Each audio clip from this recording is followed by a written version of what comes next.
அன்பர்களே, சபரிமலையில் கேரள அரசு நடத்த திட்டமிட்டிருக்கும் உலக ஐயப்ப பக்தர்கள் மாநாட்டிற்கு கடும் எதிர்ப்பு கிளம்பியுள்ளது.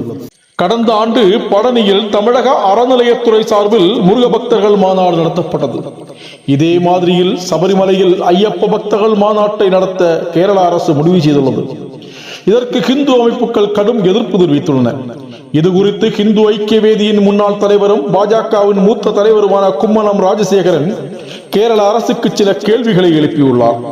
சபரிமலைக்கு வந்த பக்தர்களை கொடுமையாக தாக்கி பொய் வழக்குகள் பதிந்து கொடுமைப்படுத்தியும் பெண்களை வேண்டுமென்றே சபரிமலைக்கு கொண்டு வந்து பக்தர்களின் உணவுகளை புண்படுத்தவும் செய்த அரசுக்கு ஐயப்ப சங்கமம் நடத்த தார்மீக உரிமை உள்ளதா?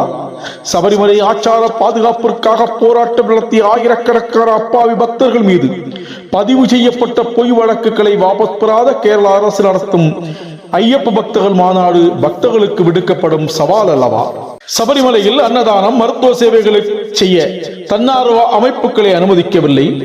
தங்குவதற்கு பக்தர்களிடம் அதிக கட்டணம் வசூலிக்கப்படுகிறது. தேவையான அளவு கழிவறை குளியலறைகள் இல்லை. பம்பையில் குளிக்கவும் தர்ப்பணத்திற்கும் கட்டுப்பாடு விதிக்கப்பட்டுள்ளது. இப்படி பக்தர்கள் கஷ்டப்படும் போது மாநாடு நடத்துவதற்கான காரணத்தை அமைச்சர் விளக்க வேண்டும்.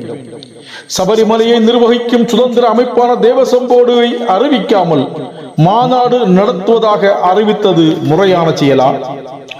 சபரிமலையில் தூய்மையை பாதுகாக்கும் புண்ணியம் பூங்காவனம் திட்டத்தை தடுத்த அரசிற்கு மாநாடு நடத்த தார்மீக உரிமை உண்டா?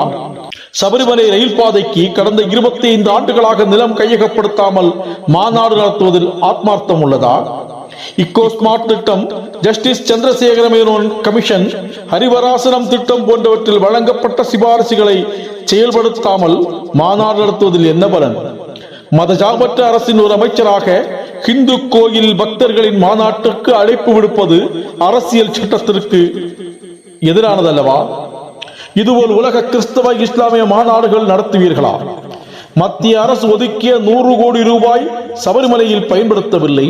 340 கோடிக்கான பம்பை ஆக்ஷன் திட்டம் தோல்வியடைந்தது. ஒரு வளர்ச்சி திட்டமும் குறிப்பிட்ட காலத்தில் நடக்கவில்லை. சபரிமலை செல்லும் கேரள அரசு பஸ்களில் பக்தர்களிடம் அதிக கட்டணம் வசூலிக்கப்படுகிறது. உணவுக்கும் பார்க்கிங்கும் அதிக பணம் பக்தர்களிடமிருந்து வசூலிக்கப்படுகிறது. தர்மசாஸ்தாவை தரிசிக்க வரும் பக்தர்களிடம் அதர்மமாக பணம் வசூலிப்பது ஐயப்ப தர்மத்துக்கு சாதகமானதா? இந்த சூழ்நிலையில் உலக ஐயப்ப மாநாடு நடத்துவது பக்தர்களை ஏமாற்றும் செயல் அல்லவா என்று கும்மனம் ராஜசேகரன் கேள்வி எழுப்பியுள்ளார்.